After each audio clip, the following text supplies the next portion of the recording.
अस्सलाम वालेकुम नाज़रीन, मेरा नाम है हारून इजाज। उम्मीद करता हूँ आप सब खैरियत से होंगे। आज के सेशन के अंदर मैं आपको बताऊंगा कि दुनिया के अंदर बुत परस्ती की इब्तिदा किस तरह हुई थी।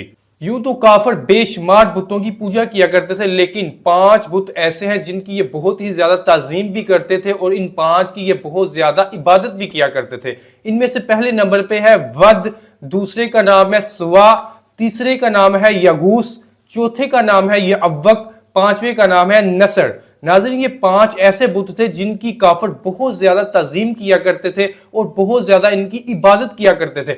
हजरत अब्दुल्ला बिन अब्बास रज़ियल्लाहु तआला अन्हु से एक रिवायत है जिसका मफ़हूम मैं आपके सामने रखता हूँ। आप फरमाते हैं कि हजरत नूह अलैहिस्सलाम की कौम में 5 नेक लोग थे। एक का नाम वद था, दूसरे का नाम सवा था, तीसरे का नाम यगूस था, चौथे का नाम यअव्वक था और पांचवें का नाम नसर था। जब ये पांचों फोत हो गए तो इनके फोत होने के बाद हजरत नूह अलैहिस्सलाम की कौम बहुत ही ज्यादा गमज़दा हुई और बहुत ही ज्यादा उदास हो गई।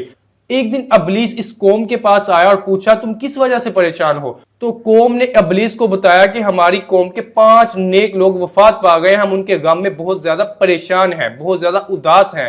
अबलीस ने इस कौम को यह मशवरा दिया कि मैं इन 5 की तुम्हें मुजस्मे बना के देता हूं और इन 5 को उस जगह पे रख देना जहां पे वो नेक लोग बैठा करते थे। तो कौम ये सुन के बहुत ज्यादा खुश हुई। तो अबलीस ने इन 5 लोगों के मुजस्मे तैयार किए और इस कौम को दे दिए। हजरत नूह अलैहिस्सलाम की कौम ने इन 5 मुजस्मों को उसी जगह पे रख दिया जहां पे वो 5 लोग बैठा करते थे।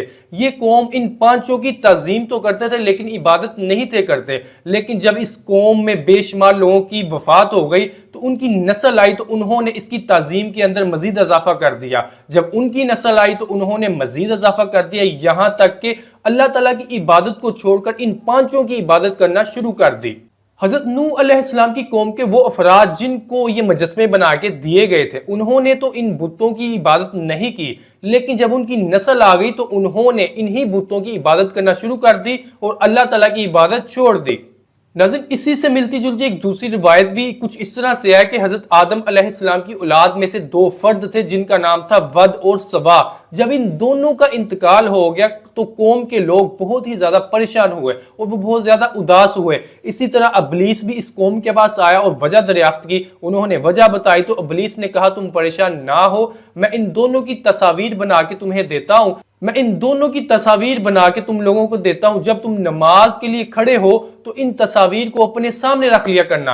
कौम ने कहा कि हम इन तस्वीर को अपने सामने नहीं रख सकते। अबलीस ने कहा, चलो ऐसे करना, जब तुम नमाज पढ़ने लगो तो इन तस्वीर को मस्जिद के एक कोने के अंदर रख देना। तो वो कौम राजी हो गई। तो अबलीस ने इस कौम को इन दोनों की तस्वीर तैयार करके दे दी जिसकी इन्होंने बहुत ज्यादा तज़ीम करना शुरू कर दी। फिर इस कौम की जब अगली नस्ल आई तो उन्होंने इन तस्वीर की मजीद तज़ीम की, उन्होंने तज़ीम के अंदर मजीद इजाफा कर दिया। आहिस्ता आहिस्ता उन्होंने अल्लाह की इबादत से मुंह मोड़ लिया और इन्हीं तस्वीर की इबादत करना शुरू कर दी। इन रवायतों से एक सबक हमें यह भी सीखना चाहिए कि जो हम अपने मोबाइलों में तस्वीर तज़ीम के लिए रखते हैं, इसके अलावा अपने घरों के कमरों की दीवारों के ऊपर जो तस्वीर लगाते हैं, हमें इनकी तज़ीम से बचना चाहिए। वही ना हो हमारी आने वाली नस्ल बिगड़ जाए और वो किसी नए रास्ते के ऊपर चल पड़े।